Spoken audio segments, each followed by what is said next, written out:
गोव्याला शिगमोत्सवाची फार मोठी परंपरा आहे. प्रत्येक वाड्या वस्त्यांवर, प्रत्येक गावागावांमध्ये या प्रथा आणि परंपरा तेवढ्याच गोडीनं जपल्या जातात आणि साजऱ्या देखील केल्या जातात. यामध्ये श्रीस्थळ काणकोण इथल्या श्री मल्लिकार्जुन देवस्थानचा पारंपरिक शिरशारांनी आणि वार्षिक जत्रोत्सव काल रविवारी मोठ्या भक्तिभावानं आणि उत्साहात साजरा झाला.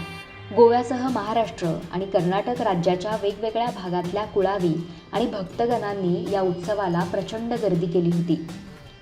या जत्रोत्सवात प्रमुख आकर्षण असतं ते म्हणजे भगत मंडळी तलवारीचे वार अंगावर झेलत असतात आणि हा सोहळा पाहणं म्हणजे डोळ्याचे पारणे फेडण्यासारखा असतो. तसंच या जत्रोत्सवात शिरशारांनी उत्सव असतो, जो कुठल्याही आधाराविना अवतार पुरुषाची तरंगे उभी राहतात हे पाहणं. तसंच तिसरं म्हणजे 3 गड्यांच्या डोक्यांवर भात शिजवण्याचा विधी. हा विधी पाहण्यासारखा असतो आणि हे तिन्ही विधी पाहण्यासाठी प्रचंड नागरिकांची, भक्तजनांची गर्दी होते.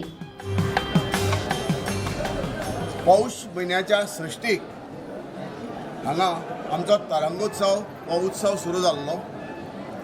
ताजी आज ह्या फाल्गून सृष्टीक आज सांगता जाता. श्री मल्लिकार्जुन देव सिंहासनाधीश्वर, अडवट सिंहासनाधीश्वर महापती काणकोण ही बिरुदावली घेवन आसलो हो आमचो देव आणि हे आमचें प्राचीन कालापासून चलत आयिल्लें देवस्थान. एक जागृत देवस्थान म्हणून हे श्री मल्लिकार्जुन देवस्थान वळखल्लें वता. ह्या गांवांत कितलेशे हजार वर्सां पयलीं हांगा कण्व ऋषी रावताले. ते हांगा तपश्चरी करताले, तांचो आश्रम आशिल्लो आनी ताजे वेल्यान ह्या गांवाचें नांव काणकोण अशें पडलें, अशी एक आख्यायिका आसा. आनी ह्या गांवांत पुरातन काला पासून हांगा श्री मल्लिकार्जुन देवाचें स्वयंभू लिंग आसा. तो आतां हांगा भाग जावपाचो आसा. हांगा प्रथे प्रमाणे एक वर्साक शिरशारांनी, एक वर्साक हिरामेळ किंवा वीरमेळा अशे प्रकार असतात आणि अंदू ह्यो शिशारांनी जावपाच्यो आसा. ह्या शिशारांनी आमचे 3 गडे असतात. त्या गड्यांच्या तकलेचेर तांकां न्हिदोवन प्रत्यक्ष तांच्या तकलेचेर फातर दवरनासतना तकलेचेर मनाक चूल करून तातूंत जेवण शिजयल्लें वता.